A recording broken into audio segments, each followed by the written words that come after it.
Sneakers and Cleats, the podcast. Let's get to the Spurs, who are starting to get a little hopeless. They've lost their last two games by 1 point each. Orlando's had a shot in the air by Wemby, clanked off the back rim to win that one.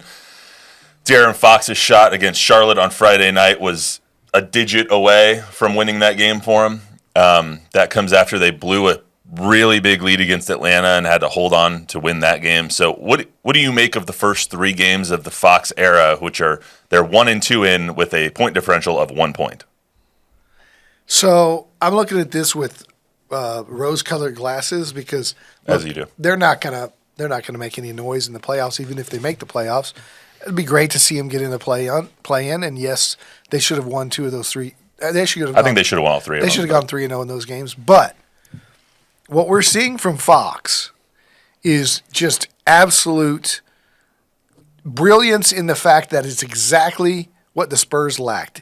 The plays that he made against Atlanta, the two game winners that he made against Charlotte, the one of them didn't count because it was a second late. Half a second. Not even half. 2/10 late. Literally 2/10 of a second late. But the ability to dance that he did to clear with the shot with 11 seconds left was just jaw-dropping. And then to find space with 1.4 and get it off, jaw-dropping. We're going to see that again in the playoffs next year, the year after. We're going to see the guy. San Antonio Spurs now have a guy they can go to win games the way that DeMar DeRozan used to, the way that Manu used to, where they didn't have that guy. They have him now. He's played 3 games. I'm going to give him some grace. They're trying to figure it out. I think Mitch Johnson, and I don't want to be too critical, but I think it's time to realize that the experimenting is over. It makes me think that this might be a soft tank in that they're experimenting still, which is fine because they want to figure out what they've got. But the experimenting is over. With the lineup is what you're talking about. Steph Castle needs to play 30 minutes a game. And if you're not playing Steph Castle 30 minutes a game, you're doing a disservice to the team. Whether that's starting, my starting lineup would be Fox and Castle, Vassell, and either Harrison Barnes or Sohan, and then Wemby. But when you're starting Chris Paul and Fox together, no matter how it shapes up, Castle's getting less minutes. And I think Castle needs to play more. And I think they would be better, and I think it's been proven in the stats and in the final tally that they win more when he plays more. I think they're limited right now with what they can do because of lack of practice time. I mean, you had a dynamic player like De'Aaron Fox, and I mean, to me, what this has shown just over a very small sample size is that this guy's really good. Mm-hmm. And this is what all-stars look like, right? The first game that he goes out and plays with the Spurs, he's 8 of 12 in the first half. Like his first time with a new team, like that shows me a lot. This dude's an alpha dog, right? And he plays like an alpha dog. He's unafraid and he's aggressive, and all the things that they saw in him and knew about him are now here. But how do you blend this in on the fly, on the road with the lack of practice time, right? It's like the other night when Victor missed the last shot of the game where it hit off the back iron. They're running a 2-man game and the whole floor is spread. There's only so much you can do in a limited amount of time. And, if these games are going to be decided in one-possession games and you got to draw something up, you probably it looks like Victor and De'Aaron are the two guys that are playing best together right now. That's, again, small sample size, and that might be a horrible take. But no, I think that was a good look you got. It's a two-man game between it's, two of them. If you have other guys that are moving around and doing other things or setting back picks for somebody else, and maybe it's not so, hey, we know the ball is going to go to either De'Aaron or Victor in this if you're the opposition. So, yeah, I just think they need some time.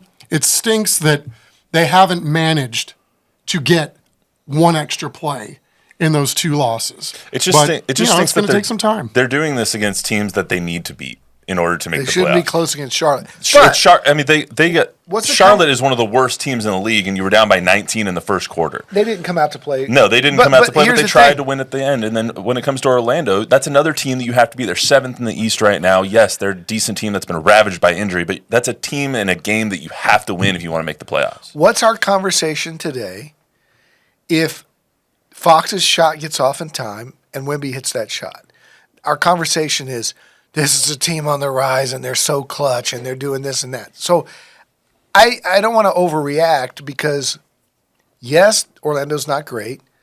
Neither is Charlotte, but Charlotte, as Chuck pointed out to me last night, has won against some good teams. Yeah, they're very talented, significant quality wins, and they're not. The Spurs are not that far away.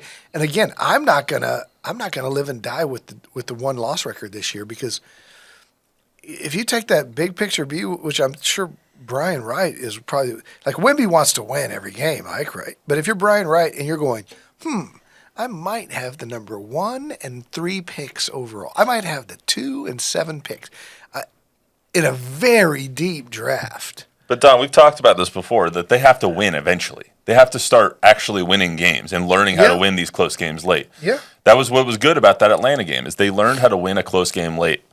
The last, 4 games they've had, there's probably one in there that I'm missing. The one against the Heat, really they couldn't win that game late either. Yeah. It's like all of these games you're losing late, and that was the entire story last year, is you couldn't pull games out. I think coaching comes into play some, and again, not to be critical of Mitch. I think Mitch has done a wonderful job in the situation that he's been put in.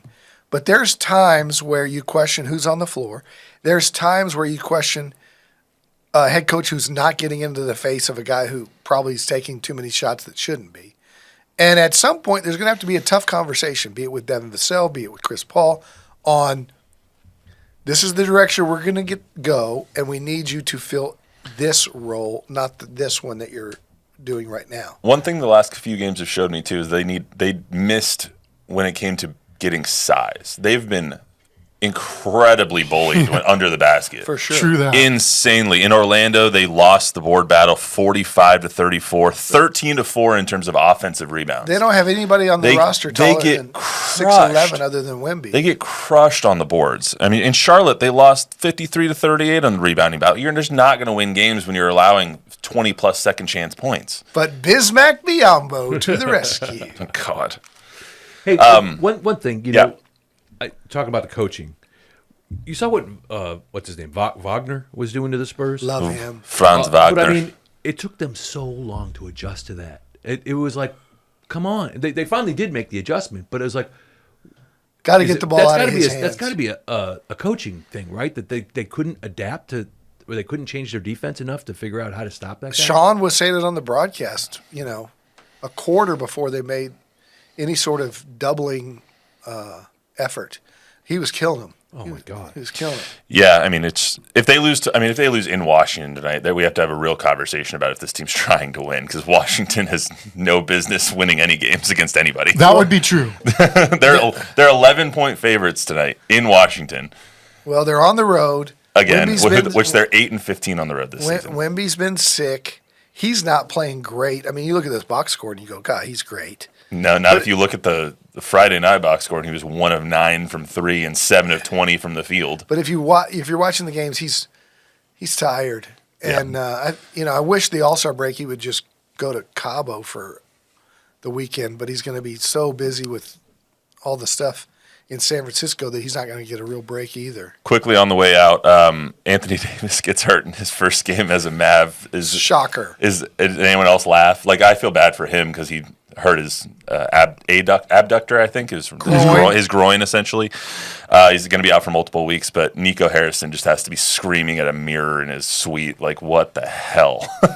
Yeah, I mean, especially with the way that guy was playing in that game. Yeah. I mean, it looked like he's playing pissed off, and, maybe this is what he needed for his career, but yeah, it's sad that, this has been the knock on AD is that he's never available. Anthony Street Clothes Davis. And speaking of playing pissed off, give me a stat line tonight for Luka Doncic in his Lakers debut.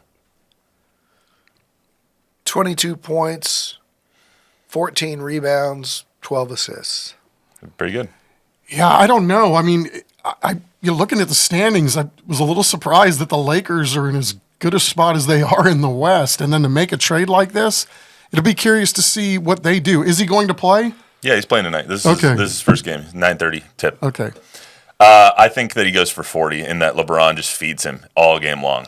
LeBron's going to end up with 10, 12 assists, and Luka's going to go for 40, 50, be like, yeah. But he's been hurt. And then he's going to get on a scale and be like, I don't know what that says after the game. He's just going to say a big F you to Nico Harrison.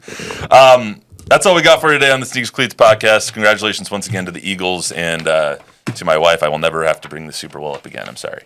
That's all we got for you today. Fly, Eagles, fly. Fly, Eagles, fly, I guess. No, the good thing about it is I didn't have to hear Red Kingdom 4 times last night. So that was one of the best parts of the Super Bowl. Let me give you one real quick sobering thought. I did a career day Friday with 4th and 5th graders. Shout out Montgomery Elementary School. And at one point, the teacher looked at me and I said, when were y'all born? Oh, God. Okay, and these kids said 2014, 2015. So I asked the kids, do you know, anybody raise your hand if you know who Tim Duncan is? Not one. That's depressing. What are we teaching kids in school these days? Right. Okay, but class dismissed. I'm handing out pencils. This little boy walks up to me because they were real enamored by the fact that I had interviewed these LeBron and these people and stuff. So the kid walks up to me and he goes, Mr. Harris, do you know George Gervin? And I just got goosebumps. I was like, they don't know who Tim Duncan is, but this kid knows ice. And I was like, how do you know who George Gervin is? He goes, my grandfather is his friend and blah, blah, blah. And I was like, yes. You should have pulled out your phone and been like, yeah, here's George and I taking a stroll down. Yes. Anyway. But yeah. Yeah, they weren't alive no one knows who Tim for Duncan Tim's is. career. That's stupid.